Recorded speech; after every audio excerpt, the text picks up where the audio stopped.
I know we've been having some audio issues throughout the day. Oh, did you see that? Just have some new track here. Well, wait a second. This is Mox. This is a different... Oh, yeah. Well, there is John Moxley. We haven't seen him since Forbidden Door, Tony. Yeah, the end of June, Forbidden Door. And here he comes. And the fans are going bananas here.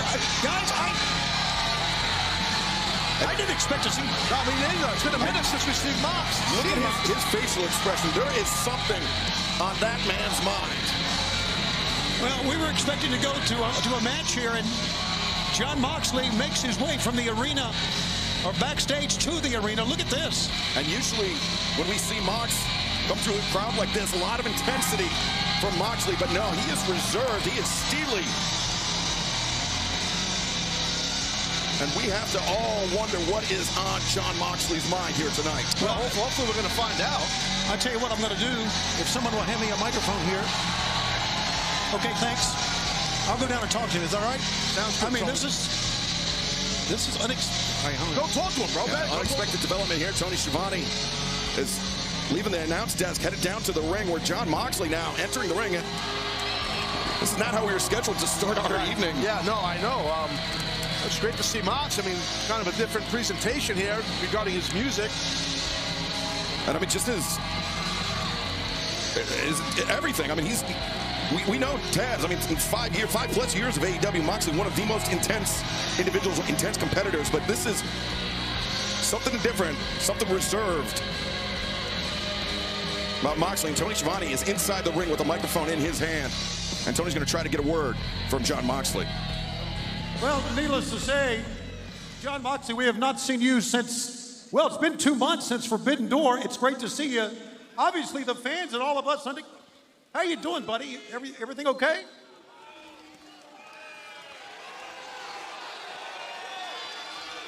I haven't been doing a lot of talking lately. I've been doing a lot of thinking about some things that need to get done. I came here tonight looking for a man who's not here, to have a conversation, a tete-a-tete. This man is nothing like me, but he's everything like me, so this conversation is long overdue, and I'm here to let him know. Darby Allin! It's about time you and I had a talk. And trust me, I'm not gonna be hard to find. All right, John Moxley, and what a way to start AEW Dynamite from right here in Champaign, Illinois. We got a great card tonight. I'm gonna tell you something, okay? I want you to listen to me. It's gonna take some time for everybody to wrap their brains around this, but we're gonna start right now, okay? Listen to me. This is not your company anymore. He's going right into the lion's den, so to speak, here with a man that wants his head. He's walking to a man that just had a war with Tomohiro Ishii. But I don't think that's going to give Hangman Adam Page any pause as these two men go nose to nose, face to face, eye to eye. So much history between these two guys. And so much of it violent.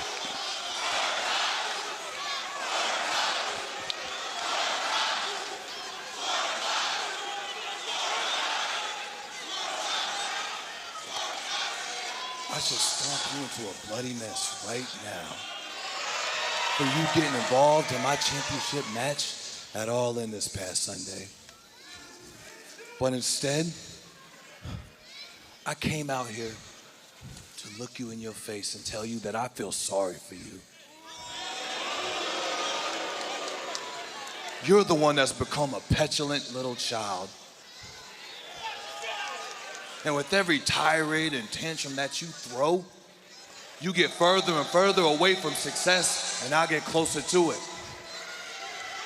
Make no mistake about it. I may not have a gold championship belt around my waist right now, but I will always be referred to as a world champion. And this will always be whose house? And in regards to that, you failed. You listen to me. You listen to me. You are not a champion. You're not a champion. You're not a world champion. You're not a champion of anything. You are a piece of shit. Whoa. You broke into my home. You wrestled me 3 times and you could never, ever beat me on your own.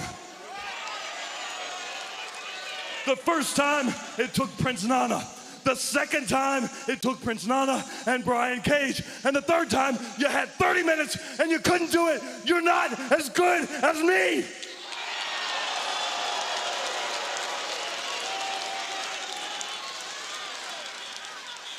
And you know what I want? I want to leave them out of it. I want just you and I, like this began.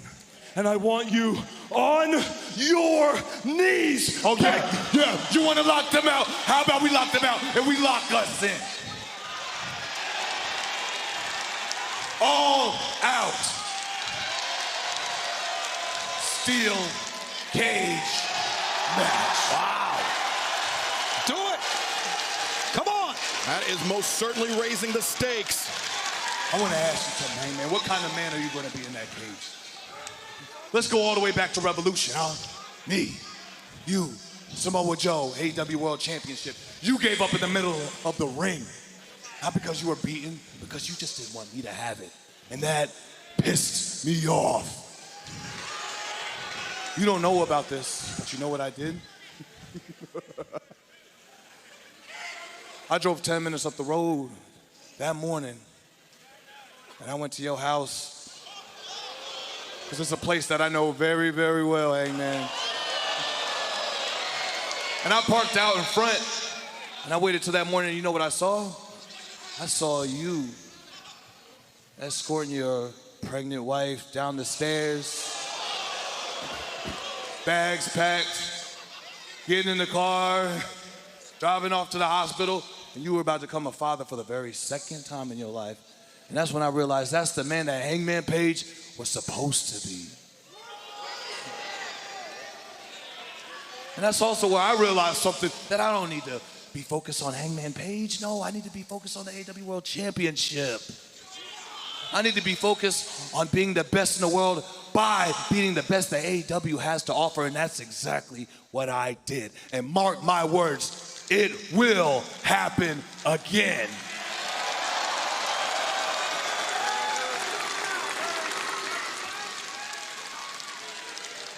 But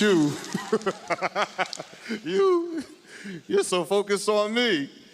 You can't win the Owen, you can't win the Casino Gauntlet, and you let your team down at Blood and Guts because all you do is focus on me. I challenged you to remind the world what cowboy shit was all about. And instead of trying to burn my world to the ground, your career's the one that's going up in flames, boy.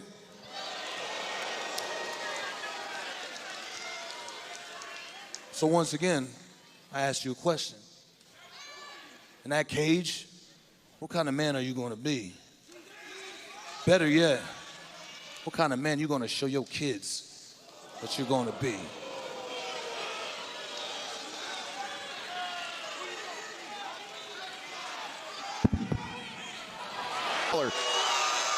Obviously still dealing with the effects of that move. Looks like he's got the pouty face on. I am in a tremendous amount of pain right now. I have a splitting headache, so I am going to politely warn you all. If you do not pipe down, so help me God, I will hop this guardrail and I will beat the holy hell out of each and every single one of you in this podunk arena. I think the State Farm Center is quite nice, actually. It's not a podunk arena. It's the home of the Fighting Illini. I'm talking. It's Orange Crush. After the events that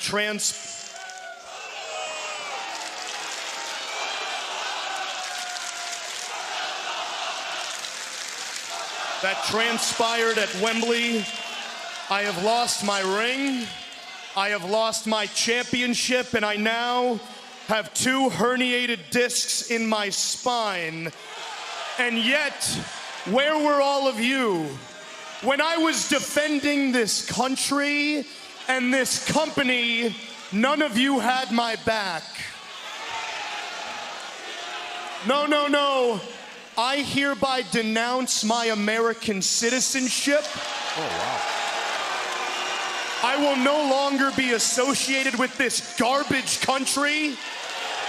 The only part of this place that matters is the most magical place in the world, known as Plainview, Long Island, New York. Well, they can have you. Yeah, please build a fence and never I leave. also denounce each and every single one of you so-called fans who show me no respect. After everything I have done for this company, for you, for this sport, I am sick of allowing you people to live in lies. We all know that this company without MJF is a circus. And speaking of circus acts, Will Ospreay.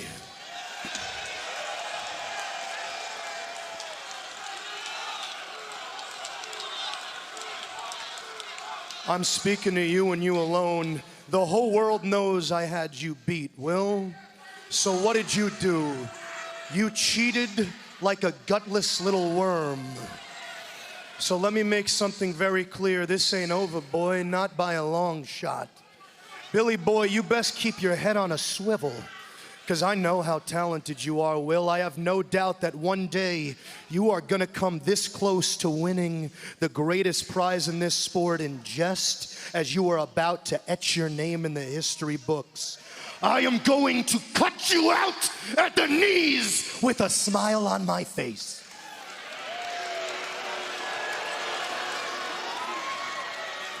And last but not least, now I'm gonna talk to the worst of them all, the scum of the earth, a little child that I tried to help, a boy who wasn't intelligent enough to realize it.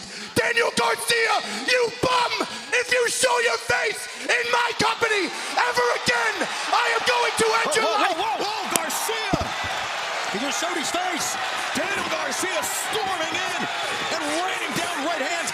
MJF, he tried to end Garcia's career. He hit that pile driver off the middle rope. Garcia was worried he would never wrestle again. And now Garcia with his guillotine in. Yeah, you know, big time revenge and redemption. He's choked that. MJF is out. Look at the face of Garcia. You think that young man doesn't mean business? And Daniel Garcia, he has not forgotten what MJF tried to do to him. He's got an issue with his spine and neck. Does that MJF? But Garcia, he looked at the corner. He remembers that MJF hit that tombstone off the ropes. And MJF is fought for 100%. He's choked out, and what happened to him on Sunday, his neck is all taped up, herniated disc. You heard what he said. Oh, man, I understand Garcia wants revenge. I guess he's going for it. He's going to try to do it to him. Yes, you're right, Taz. As Garcia looking to... Oh, now the security. Where was the security when MJF was trying to end the career of Daniel Garcia? Well, this is... Oh, boy. Yeah, well, his back was turned, and Max is going to capitalize on that.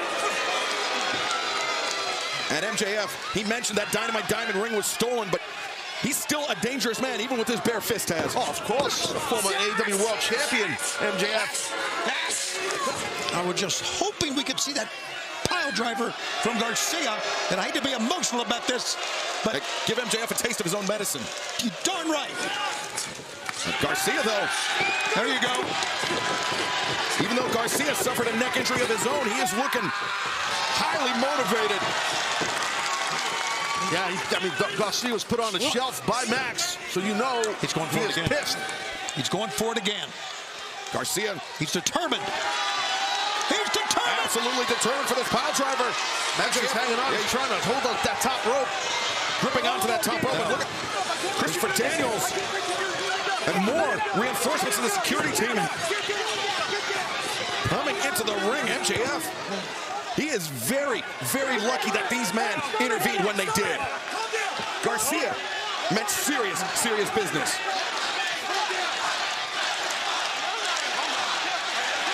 And MJF trying to get back in the ring. MJF trying to get back in the ring. Security restraining him. As Daniel Garcia restrained as well. Christopher Daniels in the middle trying, appealing to Garcia for peace, for calm. But Maxwell, you thought it was gonna be that easy? Hey Max, I know you're looking for that Dynamite diamond ring of yours. Let me tell you where it's at. I pawned it off in Buffalo, New York for a round trip to London to run the biggest moment of your life. Oh, you heard that? Garcia stole the ring. Pawned it off to go to London. That's a hard right jab. You thought what I did to you at All In was bad, right?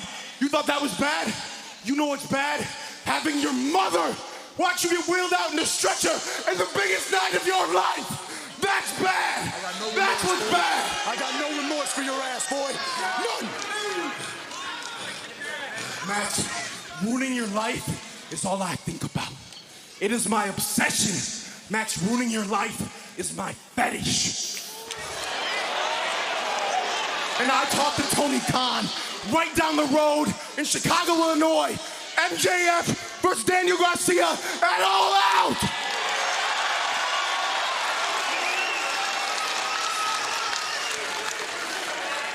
And Max, listen to me. Beating you in a match is not enough for me. I won't feel fulfilled until I pick you up, drop you on your head, and break your neck. And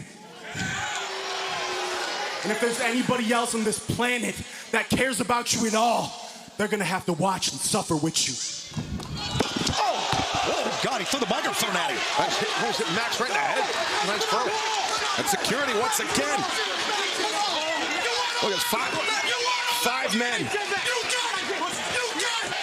Danielson said at the beginning of the year, this may be my last year. I will not go quietly into the night. So what does the future hold for the world champion?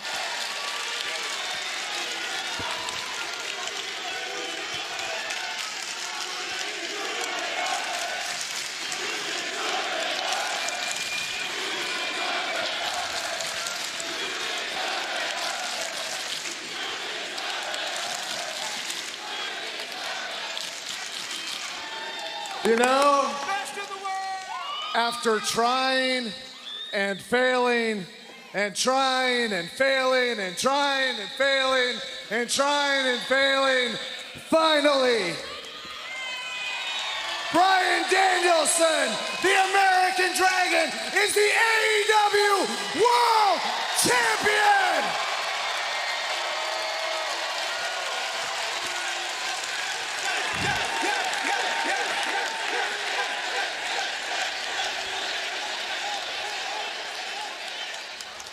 In front of over 50,000 people in Wembley Stadium. In front of my family, who got to sit front row. And when I got to the back, my daughter said, "Daddy, this was the best day of my life." Now, granted, earlier in the day, she went on a Peppa Pig double-decker tour bus, so that may have played a big role. But, you know, I knew it even before she said that. I knew it when I got to the back and I saw my peers congratulating me, and I knew it. That's the favorite moment of my entire career.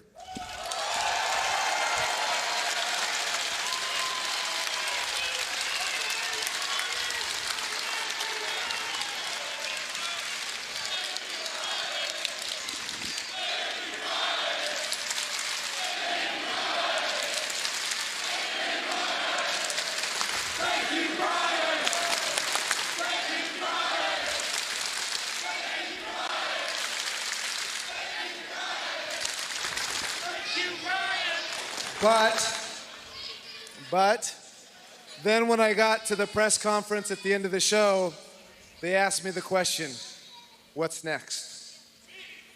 And my My contract with AEW expired on August 1st. I'm going to be needing neck surgery sooner rather than later. And my family's ready for me to come home.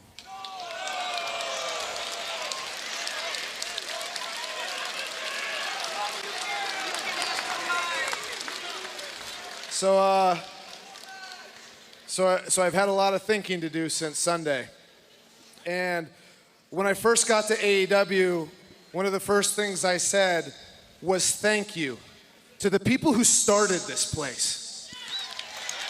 Because if you're here in the building tonight, you probably agree with me, AEW is awesome. I have loved professional wrestling my entire life, and the fact that AEW even exists makes pro wrestling better and has made my life better.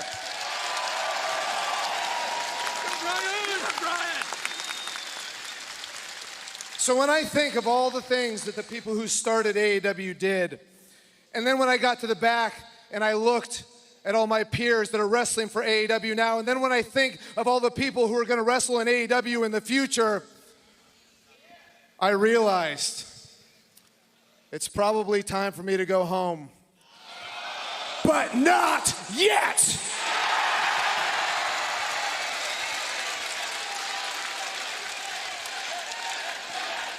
I will not retire as AEW champion. I am going to fight for this championship as much as I possibly can. And granted, don't get this twisted. As soon as I lose this, my full-time career is over. But that's not going to be anytime soon because I still have a lot of heads to kick in.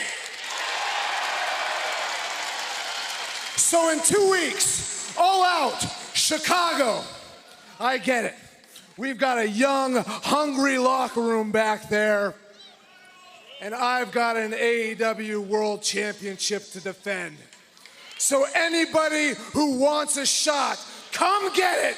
First come, first serve. Because Bryan Danielson is here to be the best AEW World Champion of all time. Bryan Danielson addresses his future. Bryan, you don't know your future, but I know mine. Let me connect the dots for you. Nobody wanted me back here.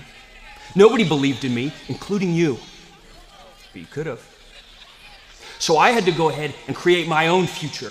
The future that I knew I could have since the very beginning. And I started the day I got back here. I punched Tony Khan. I destroyed Kenny Omega. I won the TNT title. I buried Darby Allin in Wembley Stadium. And let's not forget, Bryan, the only time that you and I have ever stood across from each other in the ring, after I was set on fire, I beat you. And I'm gonna do it again. Because my future is to retire the American Dragon, Bryan Danielson. My future is to be the World Heavyweight Champion. And whether anybody likes it or not, my future and the future of AEW are one and the same. Your future, Bryan, what's behind you? Oh, wait, he said it's behind you. Well, that's Jack Perry that was behind him. Perry. Look at a blindside assault on Bryan Danielson, completely uncalled for. Danielson was offering an open shot. Perry didn't have to do this. He said first come, first serve. Well, first come is Jack Perry, the TNT champ. Oh, man, and Jack Perry has him lined up. Perry, just like he lined up